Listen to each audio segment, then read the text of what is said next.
Dear students, आज हम life process chapter का सेकंड लेक्चर देखेंगे। इससे पहले हमने डिस्कस किया था कि लाइफ प्रोसेस होता क्या है ना। और लाइफ प्रोसेस को हमने कुछ डिफाइन भी किया था और ब्रीफ में कई सारे लाइफ प्रोसेस के एग्जांपल्स भी हमने देखे थे।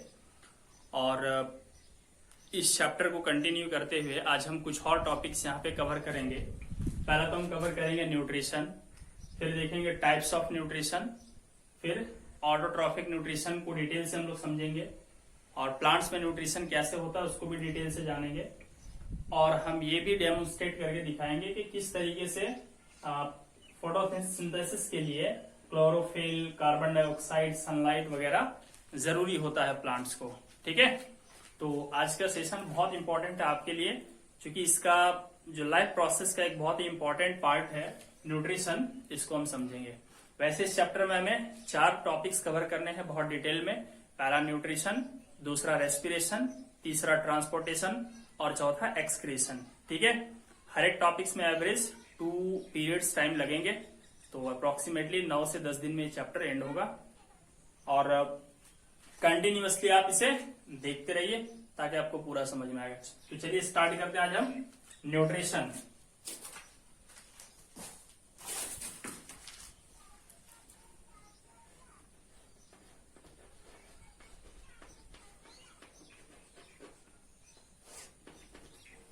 न्यूट्रिशन का मीनिंग मैंने आपको पहले बताया था ना। न्यूट्रिशन का मतलब क्या होता है? इनटेक ऑफ फूड, फूड को अंदर लेना और उसको यूज करना किस लिए? एनर्जी और ग्रोथ के लिए। ठीक है, तो शॉर्ट में हम डिफाइन कर देंगे nutrition means what? Intake of food, intake of food and its utilization, its utilization for energy, growth and repairing।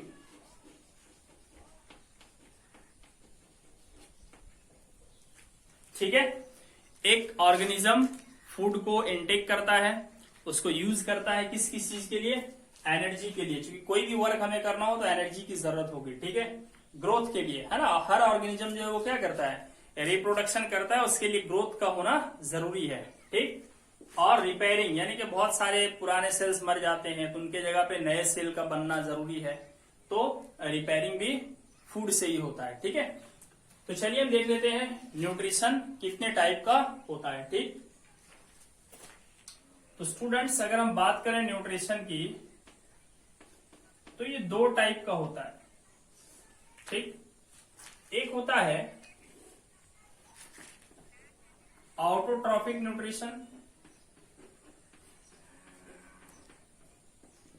Autotrophic nutrition. दूसरा होता है हेट्रोट्रॉफिक न्यूट्रिशन। ठीक है, न्यूट्रिशन को 2 पार्ट में क्लासिफाई किया जाता है। अब ये ऑटोट्रॉफिक न्यूट्रिशन क्या होता है? देखिए, जो फूड की नीड होती है किसी भी ऑर्गेनिज्म को, है ना, तो वो फूड 2 तरीके से उसे अवेलेबल हो सकता है। एक तो तरीका ये है कि वो खुद उस फूड को सिंथेसाइज कर ले, यानी कि खुद अपना फूड प्रिपेयर कर ले, अपना खाना खुद तैयार कर ले। दूसरा, किसी से तैयार किए हुए या किसी के तैयार किए हुए फूड को वो खा ले। ये 2 तरीके हो सकते हैं एक ऑर्गेनिज्म में न्यूट्रिशन के, है ना। एक तरीका क्या है? या तो वो अपना फूड खुद तैयार कर ले, या दूसरा तरीका ये है कि कोई दूसरा तैयार किया है उस तैयार किए हुए फूड को खा ले। ठीक है, तो इस तरह से 2 टाइप के न्यूट्रिशन होते हैं। ऑटोट्रॉफिक न्यूट्रिशन का मतलब क्या हो गया कि ऑर्गेनिज्म अपना फूड खुद तैयार करके फिर उसे यूज करता है। ठीक है, और हेट्रोट्रॉफिक में क्या होता है? कुछ ऑर्गेनिज्म किसी और के बनाए हुए फूड को खा करके अपनी जरूरत को पूरा करता है, अपनी एनर्जी को पूरा करता है, ग्रोथ को करता है। ठीक है, तो चलिए हम ऑटोट्रॉफिक न्यूट्रिशन को डिफाइन करते हैं। ठीक है, ये क्या है? इन दिस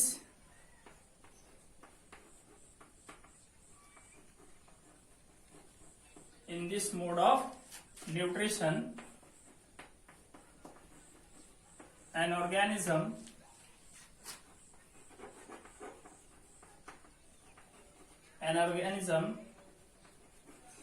synthesize मतलब तैयार करना, ठीक है, इसी को हम प्रिपेयर्स भी कह सकते हैं। An organism prepares its own food by using inorganic substances,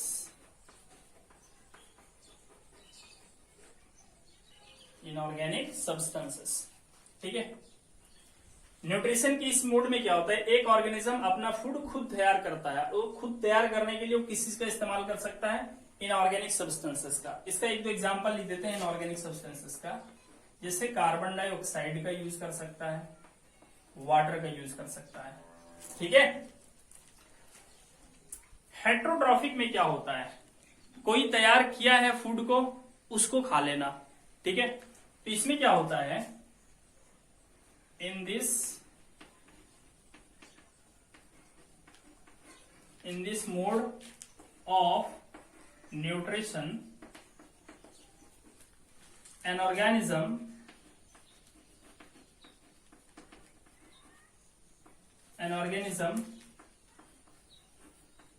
take food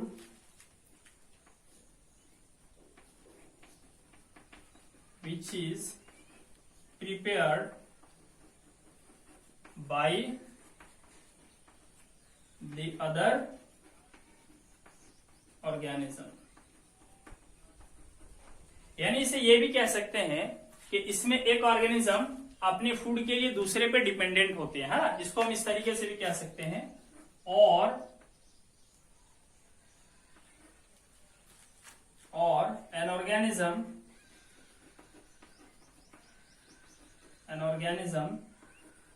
depends on another organism for its food, ठीक है। ये अपने फूड के लिए दूसरे ऑर्गेनिज्म पे डिपेंड होता है, ठीक है। तो भाई ऐसा कौन सा ऑर्गेनिज्म है जो अपना फूड खुद तैयार कर लेता हो, और ऐसा कौन है जो अपने फूड के लिए दूसरे पे डिपेंडेंट होता हो, ठीक है। तो देखिए, अपना फूड खुद तैयार करने वाला प्लांट्स होता है, ठीक। तो ऑटोट्रॉफिक न्यूट्रिशन किसमें होता है, ठीक है। This mode is owned by plants, cyanobacteria,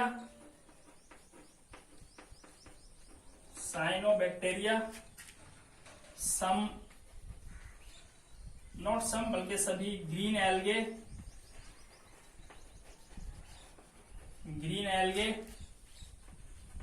etc। ये कुछ ऑर्गेनिजम्स हैं जो कि अपना फूड खुद तैयार कर सकते हैं, है ना। इस कैटेगरी में एक और आता है यूग्लिना, बट यूग्लिना के बारे में बात यह है कि वो दोनों तरह का न्यूट्रिशन कर सकता है, ठीक है।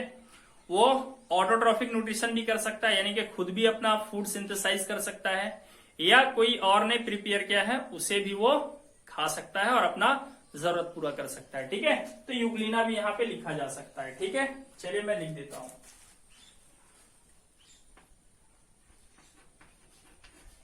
यूग्लिना, ठीक। ये दोनों तरह का न्यूट्रिशन कर सकता है।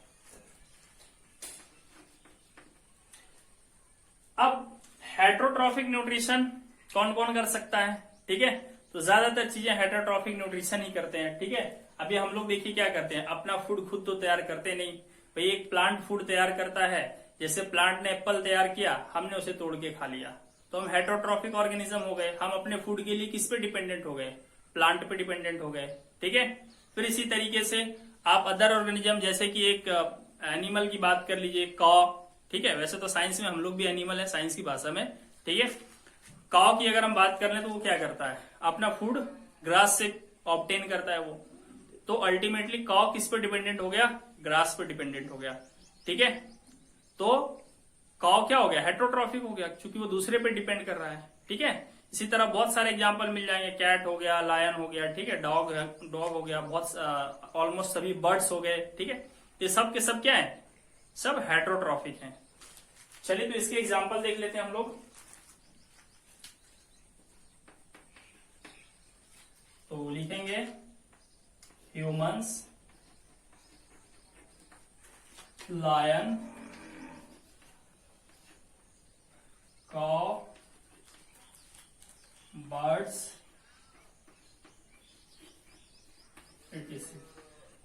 ठीक है।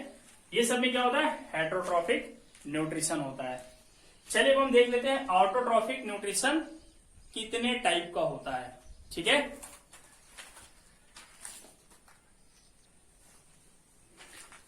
तो स्टूडेंट्स, ऑटोट्रॉफिक न्यूट्रिशन दो तरीके से हो सकता है, ठीक है। यानी कि खुद जो फूड प्रिपेयर करते हैं ऑर्गेनिजम्स, वो दो तरीके से कर सकते हैं। एक तरीका है फोटोसिंथेसिस, दूसरा तरीका है केमोसिंथेसिस, ठीक है। तो चलिए पहले हम देख लेते हैं फोटोसिंथेसिस क्या होता है। In this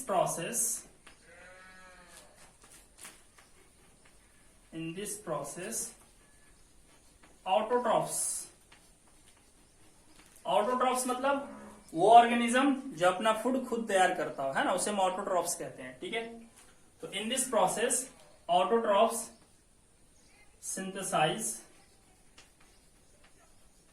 synthesize their food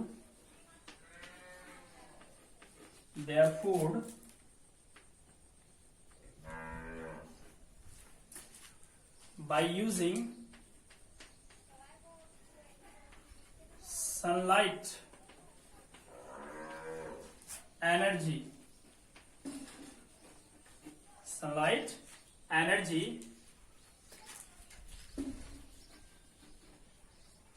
In this process, autotrophs synthesize their food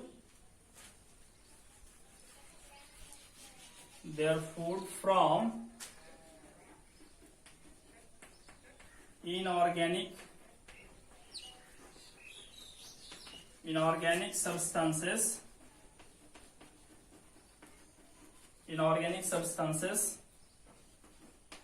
CO2 and water, ठीक है। by using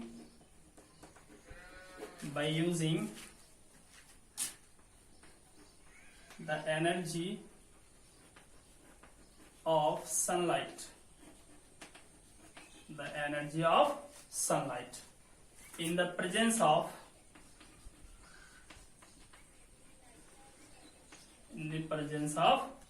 chlorophyll,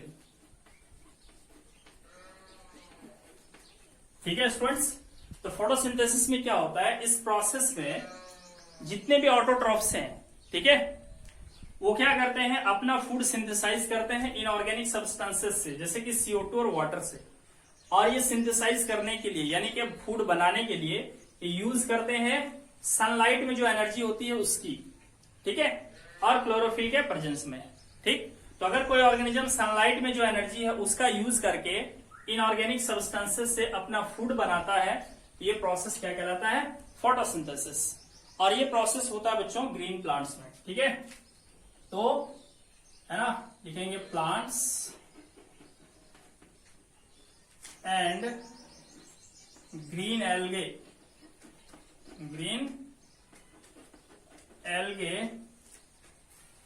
use this process, ठीक है। ये प्रोसेस प्लांट्स में होता है, ग्रीन एल्गे में होता है, और भी चीजें हैं जैसे यूग्लिना में भी होता है, ठीक है, और भी जो चीज में क्लोरोफिल पाया जाता है, ठीक है, कुछ बैक्टीरिया भी होते हैं। चलिए अब फोटोसिंथेसिस के अलावा फूड बनने का एक और तरीका है केमोसिंथेसिस। इसमें क्या होता है इसमें भी यही चीज होता है, इनऑर्गेनिक सब्सटेंस से फूड बनता है, लेकिन इसके लिए एनर्जी सनलाइट से नहीं मिलती बल्कि केमिकल एनर्जी का यूज होता है, ठीक है। तो इसमें केमोसिंथेसिस में क्या होता है, इन दिस प्रोसेस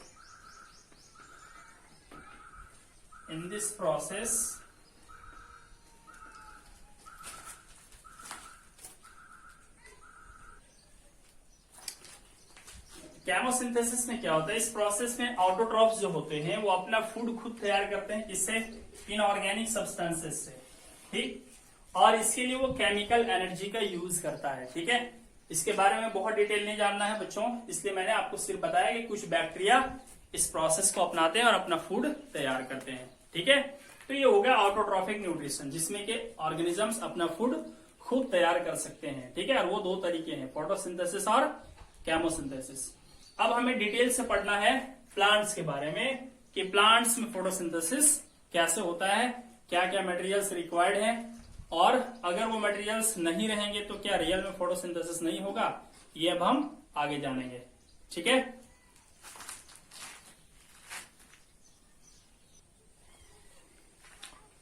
तो चलिए देखते हैं न्यूट्रिशन इन प्लांट्स।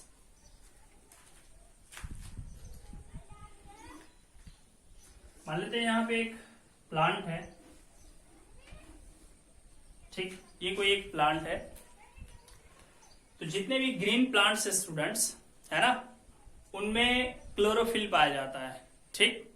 ये क्लोरोफिल कहाँ पाया जाता है, प्लांट का जो लीफ होता है ना उसके अंदर सेल्स होते हैं, ठीक, मेसोफिल सेल्स, ठीक है। मेसोफिल सेल्स के अंदर क्लोरोप्लास्ट होता है और क्लोरोप्लास्ट के अंदर क्लोरोफिल होता है, ठीक। तो यहां पे कौन सा चीज प्रेजेंट होता है, क्लोरोफिल,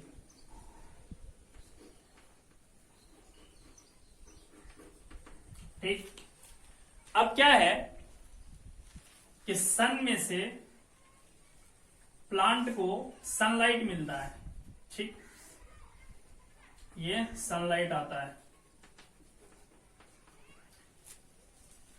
ये क्लोरोफिल क्या करता है, जो सनलाइट सन में से आता है उसको ये कैप्चर करता है, ठीक। तो प्लांट्स में न्यूट्रिशन का सबसे पहला स्टेप क्या है, कैप्चर ऑफ सनलाइट, और ये काम करता कौन है, क्लोरोफिल, ठीक है। क्लोरोफिल captures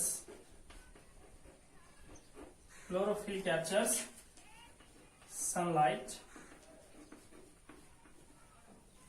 and converts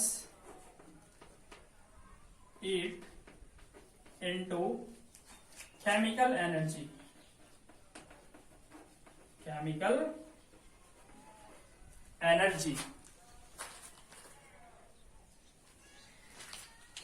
ठीक है। क्लोरोफिल क्या करता है, सनलाइट को अब्सॉर्ब कर लेता है, कैप्चर कर लेता है और उसे केमिकल एनर्जी में बदल देता है। अब जब यहाँ पे केमिकल एनर्जी आ जाती है तो ये केमिकल एनर्जी से क्या होता है, देखिए प्लांट के अंदर स्टोमेटा होता है, ठीक है। प्लांट का जो लीफ होता है ना, पत्ता, उसके सरफेस पे, ऊपर वाले सरफेस पे भी और नीचे वाले सरफेस में भी स्टोमेटा होता है, छोटा छोटा छेद होता है, ठीक है। हम डिटेल से उसके बारे में बात करेंगे। उसके थ्रू ये कार्बन डाइऑक्साइड अब्सॉर्ब करता है, ठीक है, कार्बन डाइऑक्साइड। और प्लांट का जो रूट होता है, रूट के जरिए ये क्या करता है, वाटर एब्सॉर्ब करता है, ठीक। वाटर जो है, प्लांट का जो स्टेम है ना, स्टेम के अंदर एक स्पेशल टिश्यू होता है, क्लास 9 में पढ़े थे हम लोग, है ना, जाइलम टिश्यू। वो टिश्यू वाटर को ले जाता है और लीफ में ले जाकर के रख देता है, ठीक। तो जो एनर्जी मिलती है ना, सन से जो एनर्जी आती है, सनलाइट, ठीक, वो केमिकल एनर्जी में बदल जाती है। अब वो केमिकल एनर्जी से ना वाटर जो है वो टूटता है, ठीक है, हाइड्रोजन में और ऑक्सीजन में, ठीक है। तो अगला क्या होता है, by using chemical energy water splits into hydrogen gas and oxygen gas. Water जो है टूट जाता है किसमें, हाइड्रोजन गैस में और ऑक्सीजन गैस में। अब क्या होता है, हाइड्रोजन गैस और ऑक्सीजन गैस बनने के बाद ये जो कार्बन डाइऑक्साइड है ना, इसका रिडक्शन होता है, ठीक। आप लोग पढ़े हो बच्चों, रिडक्शन क्या होता है ना, chemical reactions and equation chapter में। रिडक्शन का मतलब किसी चीज में हाइड्रोजन आके ऐड हो जाना, ठीक, या उसमें से ऑक्सीजन निकल जाना, ये रिडक्शन कहलाता है, ठीक। तो नेक्स्ट स्टेप क्या होता है, थर्ड स्टेप, रिडक्शन ऑफ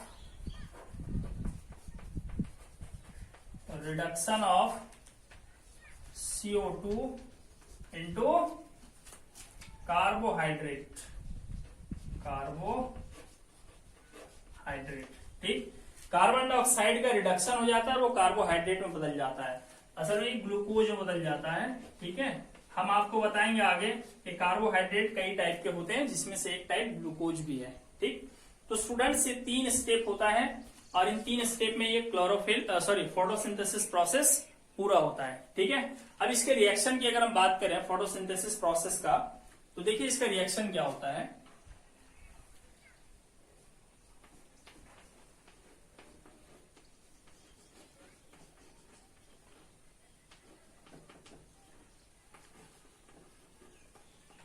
ठीक है, फोटोसिंथेसिस रिएक्शन में देखिए क्या होता है। प्लांट स्टोमेटा के जरिए कार्बन डाइऑक्साइड लेता है और रूट के जरिए वो वाटर अब्सॉर्ब करता है और सनलाइट का यूज करके, है ना, सनलाइट का यूज करके और क्लोरोफिल के प्रेजेंस में ये ग्लूकोज बनाता है, अपना फूड तैयार करता है, ठीक। ठीक है, यहां पे बनता है ग्लूकोज, ठीक है, प्लस ऑक्सीजन भी यहां पे रिलीज होता है, ठीक है। बाई प्रोडक्ट के रूप में हमें ऑक्सीजन भी मिलता है। कई बार सवाल पूछा जाता है कि आखिर ये ऑक्सीजन आता कहां से है। ये ऑक्सीजन कार्बन डाइऑक्साइड गैस से मिलता है या फिर वाटर से मिलता है। तो स्टूडेंट्स, जो ऑक्सीजन आता है, ठीक है, वो हमें मिलता है वाटर से, ठीक। वाटर में जो ऑक्सीजन दिख रहा है ना, जब वाटर स्प्लिट होता है, ठीक है, वाटर टूटता है 2 चीजों में, किस किस चीज में, हाइड्रोजन में और ऑक्सीजन में। तो ऑक्सीजन कार्बन डाइऑक्साइड से ना मिलकर हमें वाटर से मिलता है, ये आप ध्यान रखिएगा, ठीक है। तो इस तरीके से प्लांट जो है अपना फूड तैयार करता है, ठीक है। प्लांट ने जो फूड तैयार किया वो ये है, ठीक है, ग्लूकोज, यही उसका फूड है, ग्लूकोज फूड। अब स्टूडेंट्स, जो ग्लूकोज प्लांट के अंदर बनता है, ठीक है, लीफ के अंदर जो ग्लूकोज बन गया, ठीक है, क्या ये ग्लूकोज इसी फॉर्म में रहता है हमेशा? तो ऐसा नहीं है। जो जरूरत है प्लांट को, जितना ग्लूकोज उतना ये यूज कर लेता है, और जो एक्स्ट्रा एक्सेस ग्लूकोज जो होता है ना, उस ग्लूकोज को बदल देता है स्टार्च में, ठीक है, ग्लूकोज को ये बदल देता है स्टार्च में, ठीक। तो ग्लूकोज को स्टार्च में बदल करके ये अपने पास बैलेंस रखता है, जमा रखता है। जब नाइट में फोटोसिंथेसिस नहीं होता है या जब क्लाउडी सीजन रहता है ना, सनलाइट नहीं मिल पाता प्लांट को, उस समय इसी स्टार्च को, है ना, ये यूज करता है, वापस ये स्टार्च से ग्लूकोज बनाता है और ग्लूकोज का फिर ये यूज करता है, ठीक। तो जो एक्सेस ग्लूकोज बच जाता है वो किस फॉर्म में जमा रहता है लीफ के अंदर? स्टार्च के फॉर्म में, ठीक है। थोड़ा साफ साफ लिख देता हूं, स्टार्च, ठीक। चलिए, तो अब हम यहाँ पे एक चीज और देख लेते हैं। अक्सर सवाल पूछा जाता है कि लाइट रिएक्शन क्या होता है, ठीक, और डार्क रिएक्शन क्या होता है। लाइट रिएक्शन और डार्क रिएक्शन, ठीक है। लाइट रिएक्शन क्या होता है? ये जो प्रोसेस है ना, क्लोरोफिल जो सनलाइट को कैप्चर करता है, ठीक, ये स्टेप कहलाता है लाइट रिएक्शन, ठीक है। लाइट रिएक्शन का मतलब क्या है? कैप्चरिंग सनलाइट बाय क्लोरोफिल, ठीक है। क्लोरोफिल जो सनलाइट को कैप्चर करता है, ये वाला स्टेप क्या कहलाता है? लाइट रिएक्शन कहलाता है, ठीक है। और डार्क रिएक्शन क्या होता है? Reduction of carbon dioxide into carbohydrate, carbon dioxide से कार्बोहाइड्रेट का बनना, यानी कि कार्बन डाइऑक्साइड का रिड्यूस होना क्या कहलाता है? डार्क रिएक्शन कहलाता है, ठीक है। तो शॉर्ट में ये कहें, ये आपका डार्क रिएक्शन है और ये आपका लाइट रिएक्शन है। तो पहले लाइट रिएक्शन होता है, फिर डार्क रिएक्शन होता है, ठीक है। तो इस तरह से प्लांट्स के अंदर न्यूट्रिशन होता है। चलिए अब हम डिटेल से जानते हैं कि कैसे प्लांट कार्बन डाइऑक्साइड लेता है और कैसे प्लांट वाटर लेता है, ठीक है। स्टूडेंट्स, इससे पहले कि मैं आपको बताऊं कि कैसे प्लांट कार्बन डाइऑक्साइड लेता है और वाटर, मैं आपको यहाँ एक और इम्पोर्टेंट चीज बता दूं।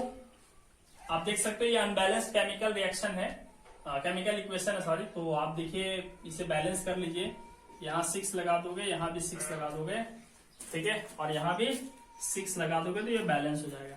कभी कभी क्या होगा, यहाँ 6H2O के बदले आपको 12H2O मिलेगा, ठीक, 12H2O मिलेगा। तो चूंकि 6H2O इधर ज्यादा है तो इधर एक्स्ट्रा आपको 6H2O ऐड करना होगा, ठीक है। तो ऐसे भी आप रिएक्शन लिख सकते हो, ये वाला स्टेप, ये वाला स्टेप और ये सभी। और अगर आप 6H2O यहाँ नहीं लिखना चाहते हो, ठीक है, तो फिर आपको यहाँ पे 12H2O नहीं लिखना पड़ेगा, ठीक है। तो दोनों ही रिएक्शंस सही हैं।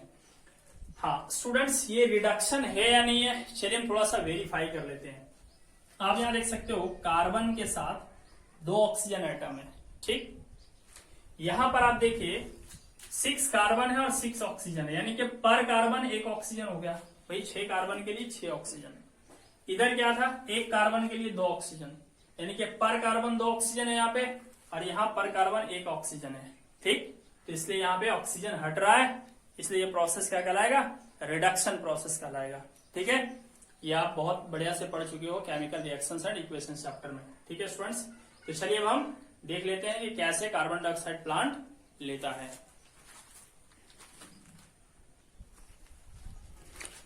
तो स्टूडेंट्स, प्लांट्स किस तरह से कार्बन डाइऑक्साइड अब्सॉर्ब करता है, चलिए हम पहले उस चीज को देख लेते हैं। देखिए क्या है, ये एक लीफ है, ठीक है, प्लांट का ये एक लीफ है, और लीफ के अंदर जो है फोटोसिंथेसिस होता है। एक चीज और बता दूं कि ऐसा नहीं कि सिर्फ लीफ में ही फोटोसिंथेसिस होता है, प्लांट के हर उस पार्ट में फोटोसिंथेसिस होता है जो ग्रीन होता है, ठीक है।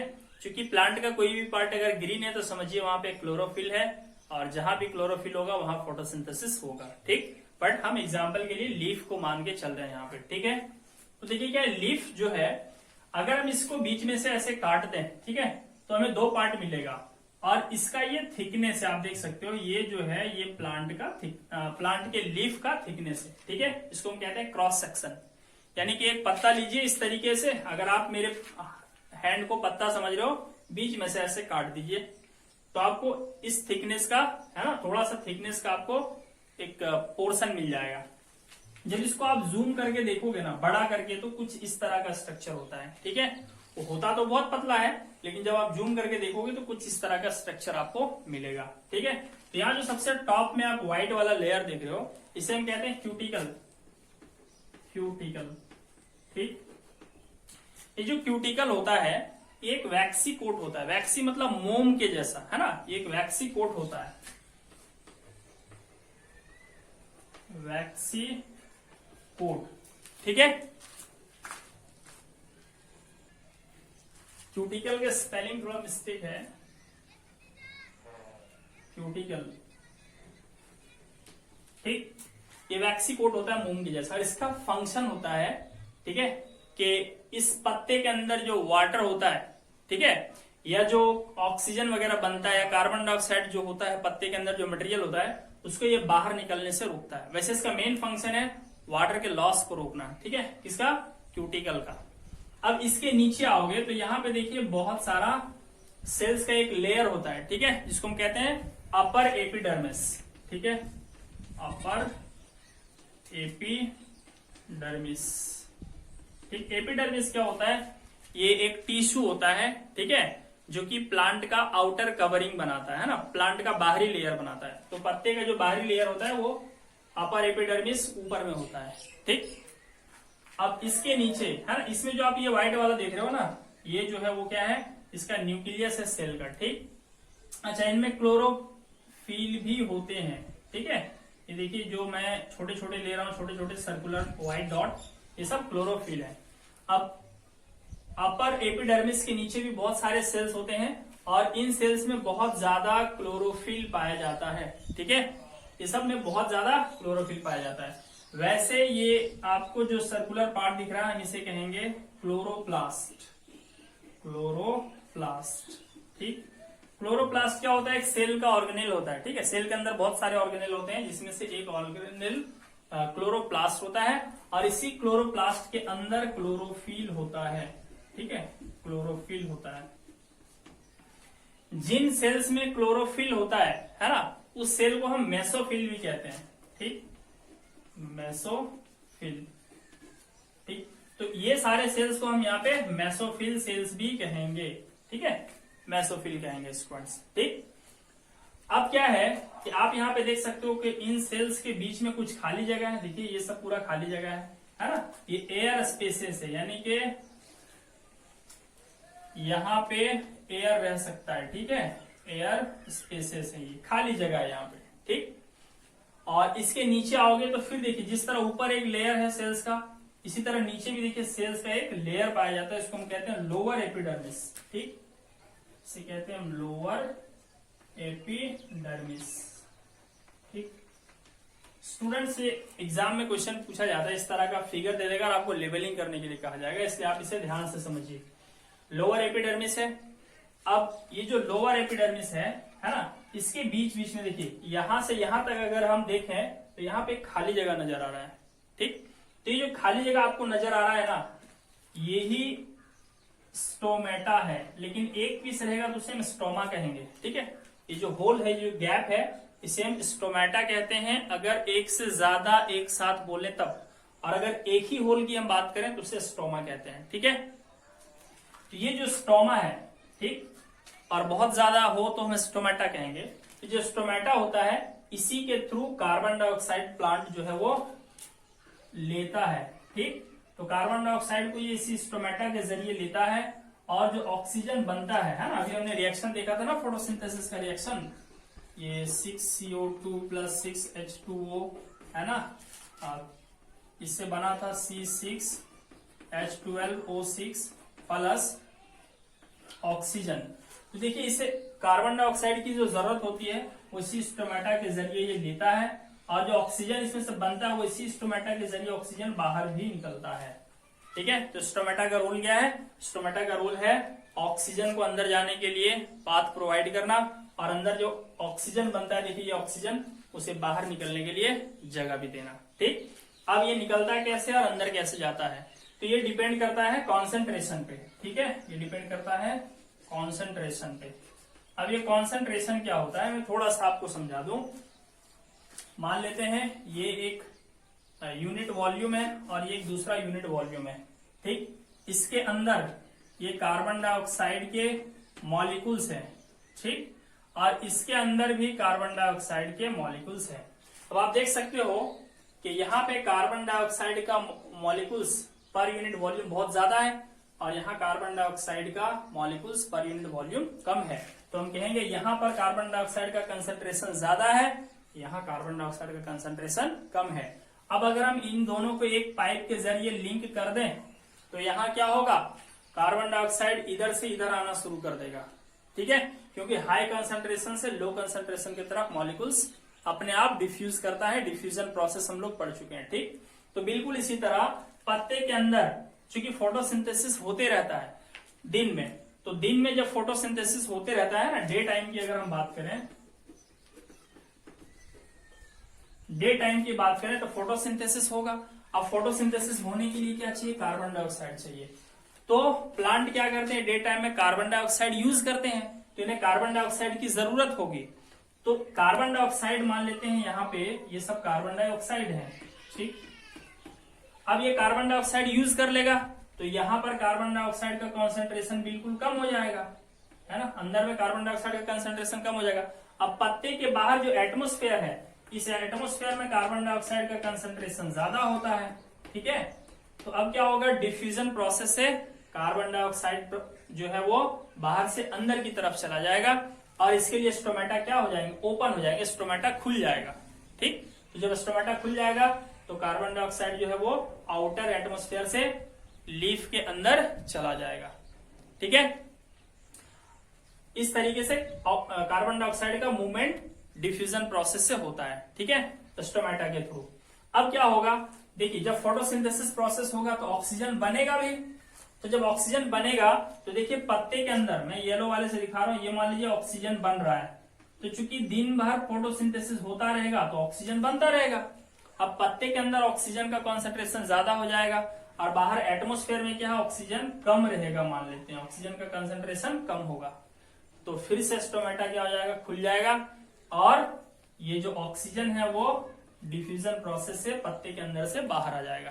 तो डे टाइम में क्या होता है, कार्बन डाइऑक्साइड जो होगा, है ना, ये डिफ्यूज इन करता है, डिफ्यूज इन, यानी कि डिफ्यूजन प्रोसेस से पत्ते के अंदर जाता है। और ऑक्सीजन की अगर हम बात करें तो ये डिफ्यूज आउट होता है, डिफ्यूज आउट, दिन में ऑक्सीजन बाहर निकलेगा। ठीक, अब देखिए क्या होगा स्टूडेंट्स कि अब नाइट टाइम की अगर हम बात करें, ठीक है, ये तो डे टाइम हो गया, अब नाइट टाइम की बात करें तो क्या होगा। ठीक है, तो ड्यूरिंग नाइट देखिए क्या होगा।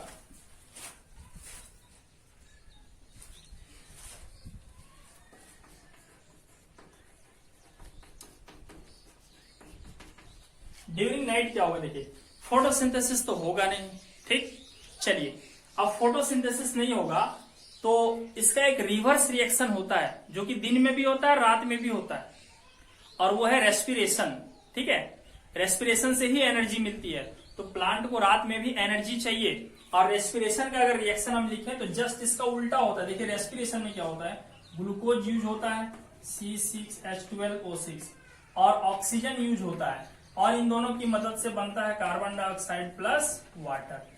तो ये वाला जो रिएक्शन आप देख रहे हो, ये वाला, इसे हम कहते हैं रेस्पिरेशन। ये चैप्टर 1 में आपको थोड़ा सा बता चुका हूं। ठीक है, रेस्पिरेशन। और ये वाला जो रिएक्शन इसे हम कहते हैं फोटोसिंथेसिस। ठीक है, फोटोसिंथेसिस। तो फोटोसिंथेसिस सिर्फ दिन में होता है, जबकि रेस्पिरेशन दिन रात दोनों टाइम होता है। अब नाइट में क्या होगा, ये प्रोसेस तो होगा नहीं, कहने का मतलब ऑक्सीजन बनेगा ही नहीं नाइट में। लेकिन रेस्पिरेशन तो दिन में भी होता है, रात में भी होता है। जब रेस्पिरेशन नाइट में होगा तो कार्बन डाइऑक्साइड तो बनेगा। तो जब कार्बन डाइऑक्साइड यहाँ नाइट में बनने लगता है, और चूंकि फोटोसिंथेसिस हो ही नहीं रहा है, तो कार्बन डाइऑक्साइड यहाँ बहुत ज्यादा जमा हो जाएगा। तो नाइट में क्या होगा, जब कार्बन डाइऑक्साइड का कंसंट्रेशन यहाँ बढ़ जाएगा तो नाइट में पत्ते में से कार्बन डाइऑक्साइड बाहर आना स्टार्ट हो जाएगा। ठीक है, इसीलिए कहा जाता है कि नाइट में प्लांट के सामने नहीं सोना चाहिए, क्योंकि कार्बन डाइऑक्साइड प्लांट बाहर निकालते हैं, और ये सही भी है। ठीक, तो नाइट टाइम में क्या होगा, अब देखिए रेस्पिरेशन के लिए क्या ऑक्सीजन चाहिए भी, तो प्लांट नाइट में ऑक्सीजन लेंगे और कार्बन डाइऑक्साइड रिलीज करेंगे, और दिन में जस्ट इसका उल्टा। ठीक है, तो ड्यूरिंग नाइट क्या हो जाएगा, ऑक्सीजन डिफ्यूजेस इन, ठीक, ऑक्सीजन ये लेगा, और क्या हो जाएगा, कार्बन डाइऑक्साइड डिफ्यूजेस आउट। ठीक है स्टूडेंट्स, इस तरीके से डिफ्यूजन प्रोसेस से एक्सचेंज होता रहता है कार्बन डाइऑक्साइड का और ऑक्सीजन का। ये डिपेंड करता है कौन सा प्रोसेस प्लांट में हो रहा है। डे टाइम में क्या होता है, ये फोटोसिंथेसिस होता है, जिसके लिए कार्बन डाइऑक्साइड की जरूरत होती है, इसलिए डे टाइम में ये कार्बन डाइऑक्साइड डिफ्यूजन प्रोसेस से अंदर लेगा थ्रू द स्टोमेटा और कार्बन डाइऑक्साइड को रिलीज करेगा। ठीक है, नाइट टाइम में क्या होता है, रेस्पिरेशन होता है। ठीक, तो रेस्पिरेशन के लिए ऑक्सीजन जरूरी होता है, तो नाइट टाइम में ऑक्सीजन डिफ्यूजन प्रोसेस से इन होगा और कार्बन डाइऑक्साइड आउट होगा। अच्छा, एक चीज सवाल कोई और कह सकता है, सर दिन में रेस्पिरेशन भी तो होता है, दिन में दोनों एक साथ होता है। तो दोनों एक साथ होता है, तो होता ये है कि दिन में जब रेस्पिरेशन होगा तो उस समय कार्बन डाइऑक्साइड बनता है, तो वो कार्बन डाइऑक्साइड ये यूज कर लेता है खुद, क्योंकि कार्बन डाइऑक्साइड की जरूरत भी है फोटोसिंथेसिस के लिए। ठीक है, तो दिन में कार्बन डाइऑक्साइड जो बनता है रेस्पिरेशन की वजह से, ये खुद ये यूज कर लेता है, और एक्स्ट्रा कार्बन डाइऑक्साइड की जरूरत पड़ती है। चलिए अब हम थोड़ा सा और जान लेते हैं। ये तो हो गई कार्बन डाइऑक्साइड और ऑक्सीजन की बात। अब क्या है कि भाई ये स्टोमेटा खुलेगा और बंद कैसे होगा, कोई सपना तो नहीं देखता होगा ये स्टोमेटा कि चलो भाई अब अंदर जो है कार्बन डाइऑक्साइड ज्यादा हो गया, अब हम ऐसा करते हैं खुल जाते हैं। ठीक, तो स्टोमेटा का खुलना और बंद होना भी, ठीक है, एक ये जो है ये भी डिपेंड करता है कॉन्सेंट्रेशन के ऊपर, लेकिन ये खुलते और बंद कैसे होते हैं आइए हम समझ लेते हैं। ठीक है, क्या होता है, अब हम ये वाला जो पार्ट है छोटा सा, ये स्टोमेटा, एक पीस को स्टोमा कहते हैं, इसको अगर हम जूम करके देखें तो इस तरह का दिखाई देगा। ठीक, तो ये आप देख सकते हो एक स्टोमेटा है। ठीक, स्टोमेटा में देखिए यहाँ दो सेल हैं, ये जो आपको दिख रहा है ना, ये एक सेल है और ये दूसरा सेल है, इन दोनों को हम कहते हैं गार्ड सेल्स, गार्ड सेल्स। ठीक, यहाँ पर भी आप ये जो छोटा वाला देख रहे हो, ये दोनों गार्ड सेल है। ठीक है, यही दोनों गार्ड सेल है, इसी को जूम करके मैंने यहाँ दिखाया है। गार्ड सेल का अगर हम बात करें शेप की, तो ये बीन शेप का होता है। ठीक है, बीन शेप, या किडनी शेप भी इसे कहा जाता है। ठीक, इस गार्ड सेल के अंदर आप देख सकते हो ये जो व्हाइट व्हाइट डॉट दिख रहा है छोटा छोटा वाला, वो क्लोरोप्लास्ट है, और ये जो बड़ा वाला आपको दिख रहा है ये इसका न्यूक्लियस है। ठीक है, तो क्या होता है जब कॉन्सेंट्रेशन कार्बन डाइऑक्साइड का बढ़ जाता है अंदर, ठीक है, और इसे खुलना रहता है कार्बन डाइऑक्साइड निकालने के लिए, ये क्या करता है अपना जो नेबरिंग सेल है, देखिए इसका नेबरिंग पड़ोसी सेल, ये वाले देखिए ये गार्ड सेल है, इसका नेबरिंग सेल जो कि एपिडर्मिस का पार्ट है, इसीलिए इसे एपिडर्मल सेल भी कहते हैं ना। ये वाला जो हो गया आपका एपिडर्मल सेल, ठीक, एपिडर्मल सेल हो गया, ये गार्ड सेल हो गया, ये न्यूक्लियस हो गया, और ये जो डॉट देख रहे हो ये सब क्या है, क्लोरोप्लास्ट है। एपिडर्मल सेल से क्या करता है ये वाटर अंदर लेता है। ठीक, वाटर अंदर लेता है, तो जब वाटर गार्ड सेल के अंदर चला जाता है तो ये टर्गिड हो जाता है, मतलब कि फूल जाता है। ठीक, यहां से भी देखिए ये सब वाटर अंदर लेगा। ठीक, तो जब ये वाटर इन करता है, ठीक, तो जब वाटर इन करता है तो ये टर्गिड हो जाता है और स्टोमेटा खुल जाता है, देखिए बीच में गैप बन जाता है, तो ये गैप कहलाता है स्टोमेटा, या स्टोमेटल पोर भी कहते हैं इसको हम लोग। ठीक, स्टोमेटल पोर। ठीक है, अब क्या है जब कार्बन डाइऑक्साइड निकल चुका होता है तो वापस इससे बंद होना रहता है, तो जब इसे बंद होना रहता है उस समय क्या करता है गार्ड सेल, ये वाटर को वापस रिलीज कर देता है, छोड़ देता है।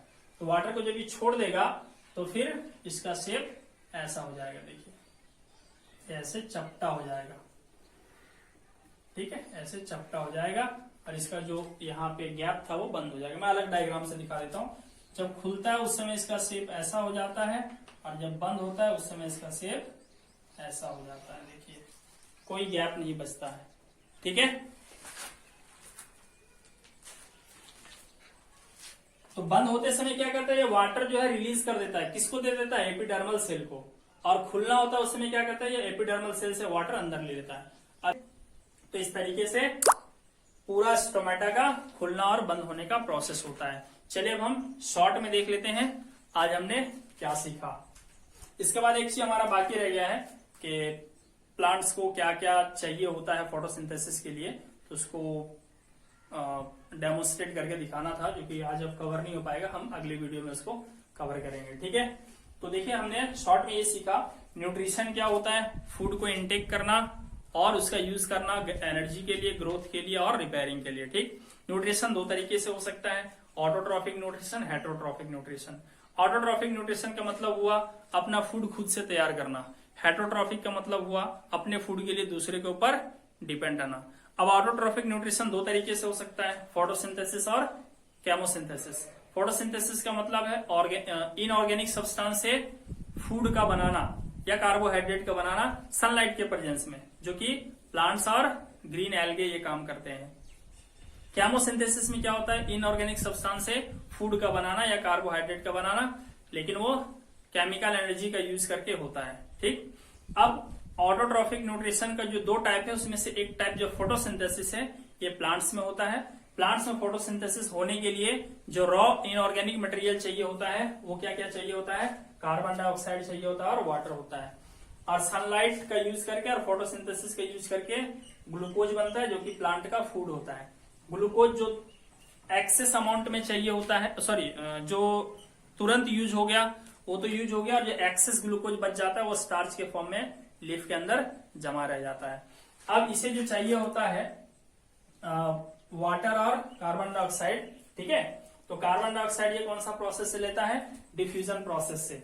डिफ्यूजन प्रोसेस में क्या होता है कि हायर कंसंट्रेशन से लोअर कंसंट्रेशन की तरफ किसी भी चीज का मॉलिक्यूल मूव करता है। अब कंसंट्रेशन डिफरेंस होता है उस समय मूवमेंट के लिए स्टोमेटा का खुलना या बंद होना जरूरी है। तो स्टोमेटा खुलते और बंद कैसे होते हैं, वाटर से। जब वाटर स्टोमेटा के अंदर चला आता है तो ये टारगेट हो जाता है और स्टोमेटल पोर खुल जाता है। ठीक, और गैस का एक्सचेंज हो जाता है, यानी कि दिन का टाइम है तो कार्बन डाइऑक्साइड बाहर आ जाएगा और कार्बन डाइऑक्साइड अंदर चला जाएगा और ऑक्सीजन बाहर आ जाएगा। नाइट का टाइम है तो जस्ट रिवर्स प्रोसेस होगा। अब देखते हैं कि वाटर कैसे पहुंचता है प्लांट तक। तो भाई ये क्लास 9th में हम काफी डिटेल से पढ़ चुके हैं, शॉर्ट में मैं आपको बता दूं।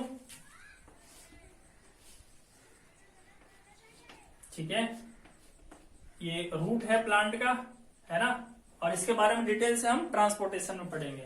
रूट्स क्या करता है, रूट के अंदर रूट हेयर होता है, रूट हेयर जो है वो वाटर अब्सॉर्ब करता है, ठीक है, ऑस्मोसिस प्रोसेस से। ऑस्मोसिस प्रोसेस से वाटर जो है वो रूट के अंदर आता है, रूट से फिर ये जाइलम के जरिए, है ना, ये जो स्टेम है ना, स्टेम के अंदर एक पाइप टाइप का स्ट्रक्चर होता है जाइलम, जाइलम के जरिए जो है वो वाटर पत्ते तक पहुंचता है, ठीक है। तो स्टूडेंट्स आज के क्लास में इतना ही, हम अगले क्लास में और भी जानेंगे। Thank you.